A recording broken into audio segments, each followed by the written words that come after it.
మొన్న జరిగినటువంటి సార్వత్రిక ఎన్నికల్లో వచ్చినటువంటి ఫలితాల తర్వాత జూన్ 4న ఎన్నికల ఫలితాలు వచ్చినటువంటి రోజు నుంచి ఏ రోజైతే తెలుగుదేశం పార్టీ వారి మిత్రపక్షాలు రాష్ట్రంలో అధికారాన్ని చేపట్టినటువంటి రోజు నుంచి దాదాపు 20 రోజులు కావస్తూ ఉంది. నాటి నుండి నేటి వరకు రాష్ట్ర వ్యాప్తంగా తెలుగుదేశం పార్టీ చేస్తున్నటువంటి దమనకాండ, వైఎస్ఆర్ కాంగ్రెస్ పార్టీ కార్యకర్తల మీద జరిగినటువంటి దాడులు, నాయకుల మీద జరుగుతున్నటువంటి దాడులు, అలాగే ప్రైవేట్ ప్రభుత్వ ఆస్తుల మీద జరుగుతున్నటువంటి దాడులు, ఇవన్నీ కూడా గడిచినటువంటి 20 రోజులుగా మనం చూస్తూ ఉన్నాం. సరే, మొదట్లో మేము ఇంకా ప్రమాణ స్వీకారాలు చేయలేదు, జరుగుతున్నటువంటి వాటికి మాకు సంబంధాలు లేవు, ఈ రకరకాలైనటువంటి అహంకారంతో ఇచ్చినటువంటి సమాధానాలన్నీ కూడా మనం చూసాం. కొంతమంది ప్రాణాలు బలిగొన్నారు, కొంతమంది మీద నేరుగా దాడి చేసేటువంటి కార్యక్రమాలు చేశారు. ప్రభుత్వ ఆస్తుల్ని, హాస్పిటల్స్ని, సచివాలయాల్ని, వాటన్నిటి మీద కూడా దాడి చేసినటువంటి సందర్భాలను మనం చూసాం. ఏ రకంగా నిన్న మన ఉమ్మడి విశాఖపట్నం జిల్లా చోడవరం నియోజకవర్గంలో ఒక శిలాఫలకాన్ని, సహజంగా ప్రభుత్వంలో ఉన్నటువంటి ప్రజాప్రతినిధులు ఆ ప్రభుత్వానికి సంబంధించినటువంటి నిర్ణయాల్లో భాగంగా నిర్మించినటువంటి భవనాలకు సంబంధించినటువంటి శిలాఫలకాలని పూర్తిగా ధ్వంసం చేసి, ఇక్కడే కాదు అనేక ప్రాంతాల్లో రాష్ట్ర వ్యాప్తంగా చేస్తున్నటువంటి ఈ చర్యలను మనం చూస్తూ ఉన్నాం. ఈరోజు ఉదయం తెల్లవారుజామున 5 గంటలకి తాడేపల్లిలో వైఎస్ఆర్ కాంగ్రెస్ పార్టీ కేంద్ర కార్యాలయానికి సంబంధించినటువంటి నిర్మాణాన్ని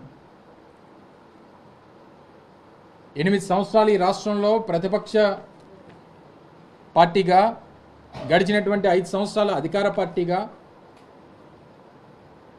దాదాపు 13 సంవత్సరాలు చరిత్ర కలిగినటువంటి వైఎస్ఆర్ కాంగ్రెస్ పార్టీకి చెందినటువంటి కార్యాలయాన్ని ఏ రకంగా పూర్తిగా నేలమట్టం చేశారో అనేటువంటిది ఈరోజు తెల్లవారుజామున మనం చూసాం. మీరు కూడా, మీ దృష్టి కూడా అదంతా కూడా వచ్చింది. దాని మీద కోర్టుకు వెళ్ళి, కోర్టులో ఇంకా ప్రొసీడింగ్స్ జరుగుతుండగానే హై హ్యాండెడ్గా ఏ రకంగా కార్యాలయాన్ని పూర్తిగా 2 అంతస్తులు నిర్మించినటువంటి కార్యాలయాన్ని ఏ రకంగా నేలమట్టం చేశారో అన్నటువంటిది చూసాం. ఈరోజు రాష్ట్రంలో అంబేద్కర్ గారి రాజ్యాంగాన్ని పూర్తిగా పక్కన పెట్టి తెలుగుదేశం పార్టీ తాలూకా రెడ్ బుక్ రాజ్యాంగం నడుస్తూ ఉంది. వారు ఏదైతే ముందు నుంచి వారు ఎన్నికల ప్రచారంలో చెప్పారో, వారు అధికారంలోకి రాకమునుపు చెప్పారో, వారు చెప్పినటువంటి ఆ రెడ్ బుక్ రాజ్యాంగాన్ని ఈరోజు రాష్ట్రంలో అమలు చేస్తున్నటువంటి సందర్భాలు మనం చూస్తూ ఉన్నాం. ఇంకా పైపెచ్చు ఈరోజు అసెంబ్లీలో నీతులు మాట్లాడుతూ ఉన్నారు. సరే, మేమైతే మా నాయకుడు జగన్మోహన్ రెడ్డి గారు మొన్న సమావేశం పెట్టినప్పుడు చాలా క్లియర్గా కేటగారికల్గా చెప్పారు. 6 నెలల పాటు వారికి హనీమూన్ పీరియడ్ అనేటువంటిది నడుస్తూ ఉంది. సహజంగా ఒక అధికారంలోకి వచ్చినటువంటి రాజకీయ పార్టీకి, అధికారంలోకి వచ్చినటువంటి ఆ పార్టీకి సమయం ఇవ్వాల్సినటువంటి అవసరం ఉంది. వారు ఇచ్చినటువంటి హామీలు అమలు చేయడానికి మనం సమయం ఇవ్వాలి, వారు తీసుకున్నటువంటి నిర్ణయాలకు మనం సమయం ఇవ్వాలి. ఇప్పుడు మనం మాట్లాడాల్సినటువంటి పని లేదు. 6 నెలల తర్వాత వారు తీసుకున్నటువంటి నిర్ణయాలన్నీ చూసిన తర్వాత అప్పుడు మనం స్పందిద్దాం అనేటువంటి మాట జగన్మోహన్ రెడ్డి గారు మొన్న సమావేశంలో చెప్పారు. దానికి కూడా వారు సమయం ఇవ్వట్లేదు. అధికారం వచ్చి కేవలం ఇంకా 20 రోజులు పూర్తవకముందే ఈ రకమైనటువంటి పరిస్థితులు రాష్ట్రంలో ఉన్నాయి. సరే, మేము తీసుకున్నటువంటి నిర్ణయాలు లేకపోతే ఇంకోటో ఇతర కారణాల చేత ఈరోజు మేము అధికారాన్ని కోల్పోయాం. మీకు అవకాశం ఇచ్చారు, మీకు ఇచ్చినటువంటి అవకాశాన్ని సద్వినియోగం చేసుకోవాలి, కన్స్ట్రక్టివ్గా రాష్ట్రాన్ని ముందుకు తీసుకెళ్లాలనేటువంటి ప్రయత్నం చేయాలి తప్ప ఈ రకమైనటువంటి నిర్ణయాలు ఒకవేళ నిజంగా మేము ఆ రోజు నిర్ణయం తీసుకొని ఉంటే ఈరోజు తెలుగుదేశం పార్టీకి ఉన్నటువంటి కేంద్ర కార్యాలయం మంగళగిరిలో అది వాగు పొరంబోక్ కింద ఉన్నటువంటి తెలుగుదేశం పార్టీ కేంద్ర కార్యాలయం మంగళగిరిలో ఉన్నటువంటిది పూర్తిగా ఉన్నటువంటి లాస్కి వ్యతిరేకంగా ఉన్నటువంటి నిర్మాణం. సో ప్రజాస్వామ్యంలో కొన్ని నిర్ణయాలు మనం ఆలోచన చేసి సరే వారు కూడా తర్వాత కోర్టుకు వెళ్ళారు, కోర్టులో స్టే తెచ్చుకున్నారు, ఇతరితర కారణాలు బోల్డ్ అని ఉండొచ్చు. వారు కూడా గడిచినటువంటి వారి ప్రభుత్వంలో 2014 నుంచి 19 మధ్యలో అనేక ప్రభుత్వ స్థలాల్ని వారి తెలుగుదేశం పార్టీకి సంబంధించినటువంటి వాళ్ళ ఆఫీసుల కోసం వారు కేటాయింపులు చేసుకున్నటువంటి సందర్భాలు ఉన్నాయి. 2015 నుంచి కడప జిల్లాలో ఎకరం, శ్రీకాకుళంలో 2 ఎకరాలు, గుంటూరులో 3.5 ఎకరాలు, ఇప్పుడు ఏదైతే కేంద్ర కార్యాలయం ఉందో విజయనగరంలో ఎకరం, గుంటూరులో ఒక 20 సెంట్లు, కృష్ణాలో 1 ఎకరం, ప్రకాశంలో 2 ఎకరాలు, చిత్తూరులో ఎకరం 20 సెంట్లు, శ్రీకాకుళంలో 30 సెంట్లు. ఇవన్నీ కూడా 2015 నుంచి 19 మధ్యలో తెలుగుదేశం పార్టీకి సంబంధించి వారి పార్టీ కార్యాలయాల కోసం కేటాయించుకున్నటువంటి స్థలాలు, వాటికి సంబంధించినటువంటి జీవోలు. సో వారే 2016లో ఒక జీవో ఇష్యూ చేశారు. రాష్ట్రంలో ఉన్నటువంటి రాజకీయ పార్టీలకి భూములు కేటాయించాలంటే ఏ రకమైనటువంటి నిర్ణయాలు తీసుకోవాలి, ఏం ప్రొసీజర్స్ ఫాలో అవ్వాలి అనేటువంటి దాని మీద వాళ్ళకు జీవో ఇష్యూ చేయడం జరిగింది 2016లో. దాన్ని బేస్ చేసుకొని మొన్న 2019 నుంచి 24 మధ్యలో రాష్ట్రంలో వివిధ జిల్లాల్లో వైఎస్ఆర్ కాంగ్రెస్ పార్టీ కార్యాలయాల నిర్మాణం కోసం అని చెప్పి ఆ రోజు ప్రభుత్వంగా కేబినెట్ నిర్ణయం తీసుకొని భూములు కేటాయించేటువంటి కార్యక్రమం చేసింది. అందులో భాగంగా విశాఖపట్నానికి కూడా ఈరోజు ఈ ఎండాడిలో ఈ 2 ఎకరాల భూమిని కూడా 33 సంవత్సరాల లీజుకి కేటాయించేటువంటి కార్యక్రమం చేశాం. 2022లో అలాట్మెంట్ అయినటువంటి కార్యాలయం స్థలం 2023 నాకు తెలిసి బహుశా ఫిబ్రవరి మార్చి నెలల్లో ఆ రోజు నిర్మాణాన్ని మొదలుపెట్టడం జరిగింది. 2023 ఫిబ్రవరిలోనే దీనికి సంబంధించి ప్లాన్ అప్రూవల్ కూడాకి అప్లై చేసేటువంటి కార్యక్రమం చేశాం. సో చేసిన తర్వాత నిన్న మొన్నటి నుంచి ఎవరో కంప్లైంట్ పెట్టారని, దీన్ని పర్మిషన్ లేకుండా నిర్మాణం చేస్తున్నారని చెప్పి లేనిపోయినటువంటి తప్పుడు వార్తల్ని ప్రొపగండా చేసేటువంటి కార్యక్రమం చేశారు. ఇది 2023లో అప్లై చేసినటువంటి దానికి బిల్డింగ్ నిర్మాణానికి సంబంధించి కూడా ప్లాన్ అప్రూవల్ కోసం 16 లక్షల రూపాయలు, 15,63,000 రూపాయలు ప్రభుత్వానికి కట్టినటువంటి డబ్బు ఇది. అలాగే అనకాపల్లిలో జిల్లా పార్టీ కార్యాలయం కూడా దాదాపు 38 లక్షలు, ఎంతో కరెక్ట్గా నాకు నెంబర్ తెలియదు కానీ 30 లక్షల పైచీలకు అక్కడ కూడా ప్రభుత్వానికి డబ్బులు కట్టి, సహజంగా ఒక బిల్డింగ్ నిర్మాణం ప్రభుత్వానికి సంబంధించింది నిర్మాణాలు కాకుండా ప్రైవేట్ వ్యక్తులు ఎవరు ఏ బిల్డింగ్ నిర్మాణం చేసినా యాజ్ పర్ ప్లాన్ నిర్మాణం జరిగినంత వరకు అందులో కొంత భాగాన్ని ప్రభుత్వానికి మోర్టగేజ్ చేయాల్సినటువంటి అవసరం ఉంది. మీరు అపార్ట్మెంట్లు కట్టినా లేకపోతే ఇల్లు కట్టినా ఇంకోటి కట్టినా దానికి సంబంధించినటువంటి మోర్టగేజ్ కూడా, ఫస్ట్ ఫ్లోర్ మోర్టగేజ్ కూడా ఇక్కడ సబ్ రిజిస్టర్ ఆఫీస్ మధురవాడలో ప్రభుత్వానికి మోర్టగేజ్ చేసేటువంటి కార్యక్రమాన్ని కూడా చేశాం. తీరా అంతా అయిపోయిన తర్వాత నిన్న వారు ఏమంటారంటే ఇది మీరు వడాలో కాదు జీవీఎంసీలో మీరు అప్లై చేయాలి కదా అని చెప్పి నిన్న వారు సమాధానం. ఈరోజు ఒక నోటీస్ కూడా మా కార్యాలయంలో ఎవరు లేరని చెప్పి ఉదయాన్నే వచ్చి వారు గోడకి నోటీస్ అంటించి వారు వెళ్ళిపోవడం జరిగింది. ప్రభుత్వానికి సంబంధించినటువంటి జీవీఎంసీ అధికారులందరూ కూడా ఎవరో టౌన్ ప్లానింగ్ అధికారులు వారు నోటీస్ని నిన్నటి డేట్తో ఉన్నటువంటి నోటీస్ని ఈరోజు ఉదయం వచ్చి అతికించి వారు వెళ్ళిపోయారు. దీనికి సంబంధించి మీరు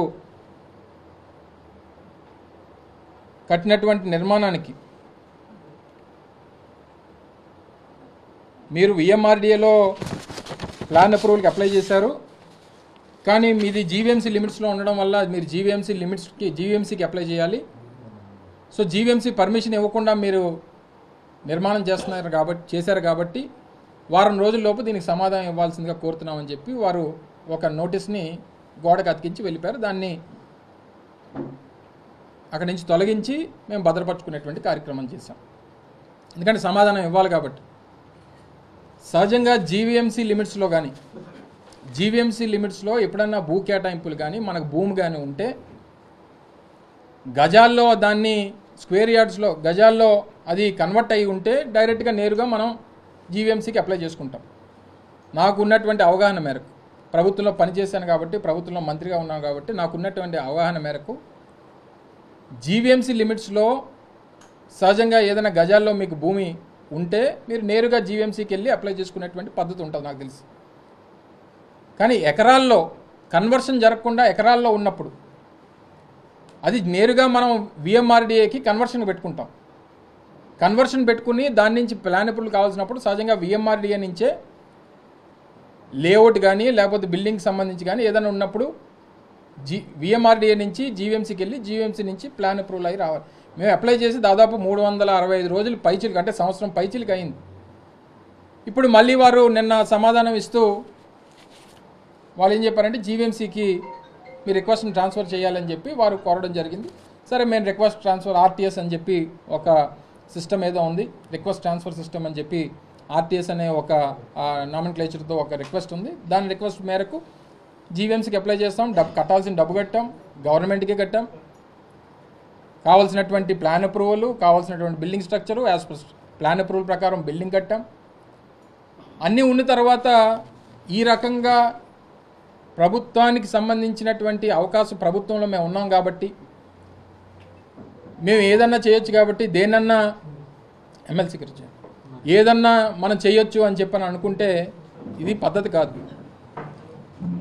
మీరు పాటించాల్సినటువంటి ప్రజాస్వామ్యంలో ఒక రాజకీయ పార్టీ అనేటువంటిది, గతంలో అధికారంలో ఉన్నటువంటి రాజకీయ పార్టీ, 13 సంవత్సరాల చరిత్ర కలిగినటువంటి పార్టీ, ఈరోజు ఈ స్థాయిలో మీకు అధికారం ఉందని చెప్పి, మీకు ఒక సొంత రాజ్యాంగం ఉందని చెప్పి, మేము ఎర్ర పుస్తకంలో రాసుకున్నటువంటి అన్నీ అమలు చేస్తామని చెప్పి ఈ రకమైనటువంటి చర్యలు వీటికి పాల్పడతామంటే సరే, రేపు కూడా మళ్ళీ ప్రజాస్వామ్యంలో ఏది శాశ్వతం కాదు. ప్రతిదానికి సమాధానం అనేటువంటిది ప్రజలు ఇస్తారు, అవకాశాలు అనేటువంటివి అందరికీ వస్తాయి. అవకాశం వచ్చినటువంటి దాన్ని ఏ రకంగా మీరు వినియోగిస్తున్నారనేటువంటిది ప్రజలు చూస్తూ ఉన్నారు. ఏదేమైనప్పటికీ ఇది వైఎస్ఆర్ కాంగ్రెస్ పార్టీ నాయకులు, కార్యకర్తలు, అభిమానులు అందరికీ సంబంధించినటువంటి ఒక దేవాలయం లాంటిది. ఇక్కడే కాదు, రాష్ట్రంలో అన్ని ప్రాంతాల్లో ఉన్నటువంటి వైఎస్ఆర్ కాంగ్రెస్ పార్టీ కార్యాలయాలంటే మా పార్టీకి సంబంధించినటువంటి దేవాలయాలతో సమానం. తప్పకుండా రానటువంటి కాలంలో చట్టపరంగా మేము పోరాటం చేస్తాం.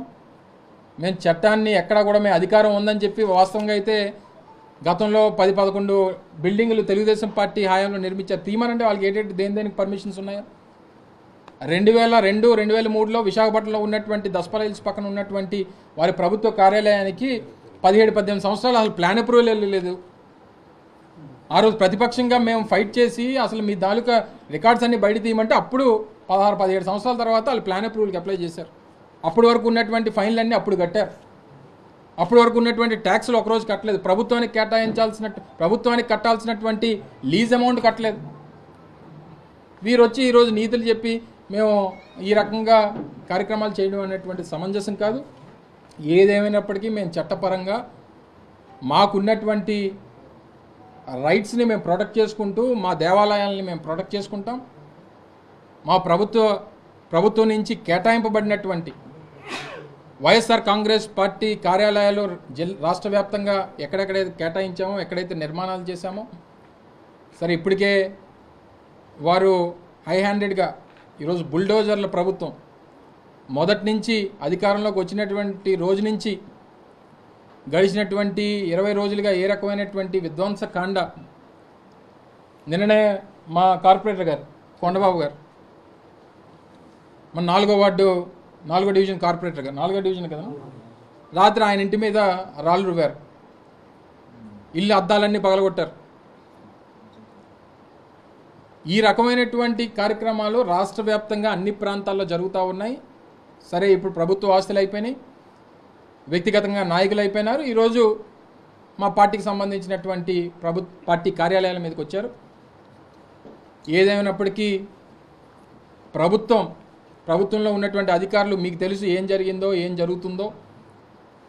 ఏదేమైనప్పటికీ మేము రూల్స్ ప్రకారం వెళ్ళాం.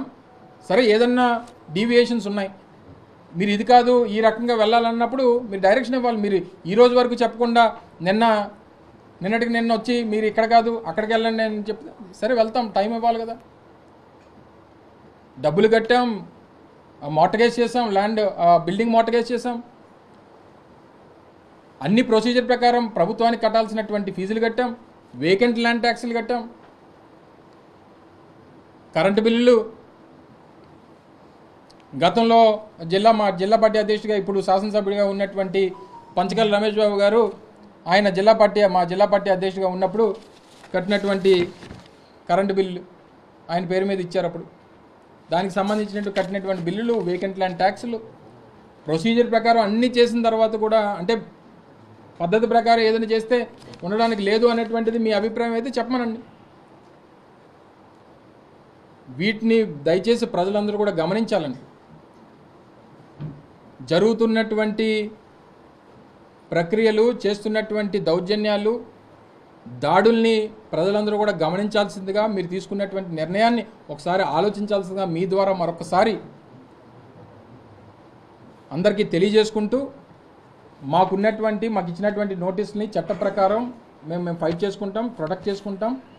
ఏది కూడా డీవియేషన్తో ఏది చేయలేదనేటువంటిది మరొకసారి మీ ద్వారా ప్రజలకు తెలియజేస్తా ఉన్నాం. సరే, బిల్డింగ్కి సంబంధించి ఎప్పుడు ప్లాన్ అప్రూవల్ చేశారు, ఎప్పుడు కన్స్ట్రక్షన్ చేశారు, ప్లాన్ ఎప్పుడు ఓకే? ఫిబ్రవరి 2023. నేను అంతా చెప్పిన తర్వాత మళ్ళీ నువ్వు క్వశ్చన్లు అందులో సమాధానం ఎత్తుకోవాలి, కానీ మళ్ళీ నువ్వు క్వశ్చన్లు చెప్పండి, నేను ఆన్సర్ చెప్పను. ఫిబ్రవరి 2023లో ప్లాన్ అప్రూవల్ చేసిన తర్వాత సహజంగా ప్లాన్ అప్రూవల్కి 21 రోజులు, 21 రోజుల్లోపు ప్రభుత్వం కానీ సమాధానం చెప్పకపోతేనో, లేకపోతే సహజంగా ఇక్కడే కాదు దేశంలో అనేక రాష్ట్రాల్లో ఎక్కడన్నా ప్రక్రియ ఏంటంటే 21 డేస్ తర్వాత నీకు ఆన్ ప్రొసీజర్ నీకు రాకపోతే deemed to be approved.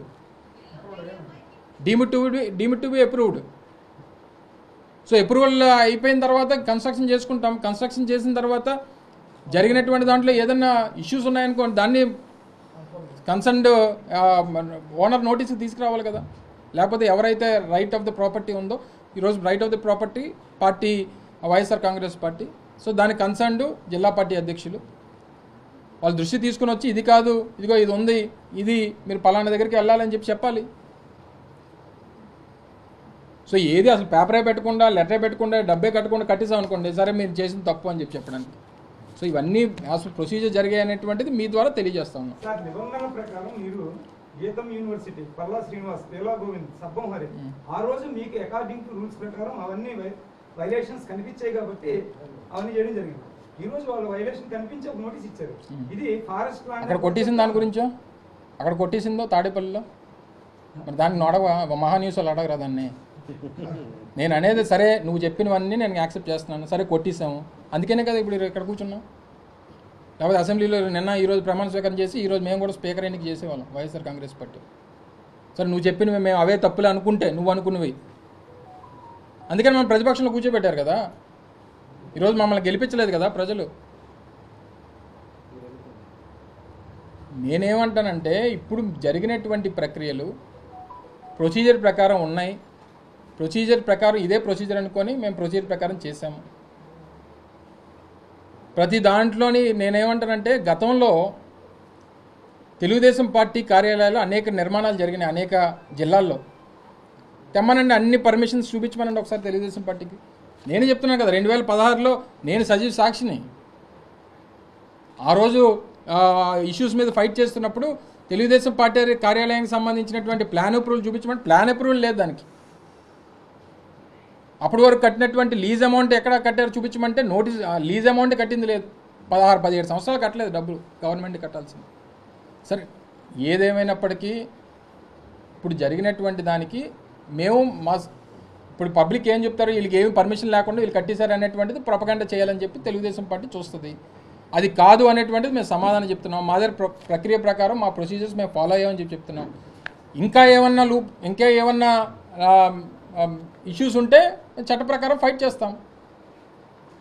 So దాన్ని ఇది ఒకటే కాదు, అనకాపల్లికి కూడా ఇదిగో నేను మార్టగేజ్ చేసింది 25 సెప్టెంబర్ 2023లో జీవీఎంసీకి ఆ రోజు కూడా వాళ్ళు మార్టగేజ్ చేయాలని చెప్పి చెప్తే ఆ రోజు మార్టగేజ్ చేసినటువంటి ఇప్పుడున్నటువంటి కమిషనర్ గారే ఇగో మా జిల్లా పార్టీ అధ్యక్షులు గారు గురువులు గారు మొత్తం ఉన్నటువంటి దాంట్లో 10% ఆఫ్ ద టోటల్ బిల్టప్ ఏరియాని మార్టగేజ్ చేశాం.